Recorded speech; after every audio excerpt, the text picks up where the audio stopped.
I'm Bill Mulligan. My first book, Raum, published by Falstaff Books, is about a lawyer who accidentally summons a demon and tries to bend him to his will, help him advance his ambitions, climbing up the corporate ladder. And the demon has other ideas, of course.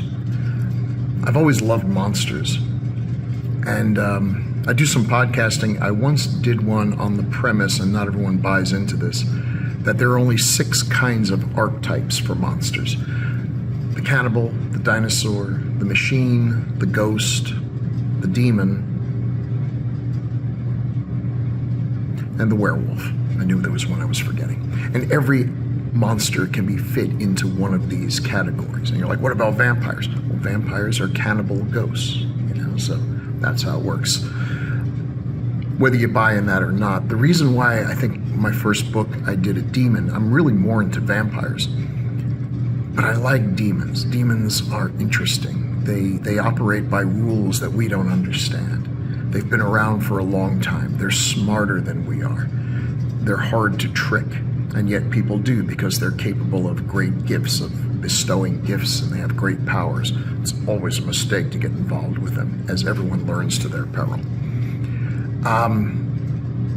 Definitely buy my book. It's fun. It's got a beautiful cover by Susan Roddy.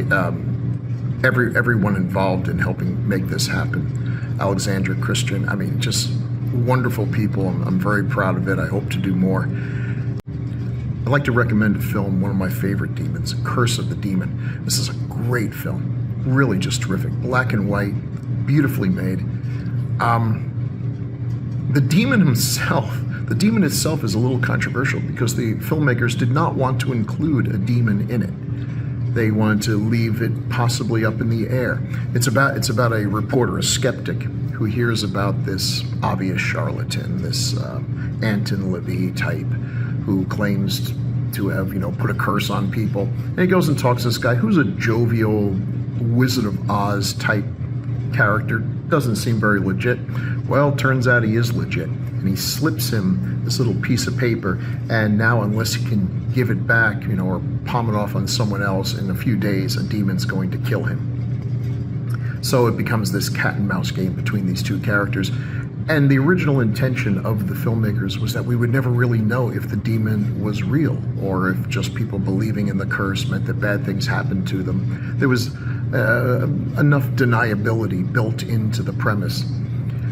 But the producers, the people who were trying to make money on this thing, of course, were like, no, we have got to show a demon. And they came up with a great demon.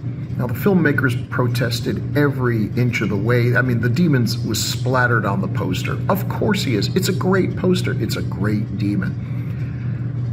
I understand what they were going for and everything, but they were wrong. Absolutely, the demon is one of the best parts of it, and definitely worth seeing. This is a film you can watch with the whole family, the kids and everything. It's spooky, but not too spooky.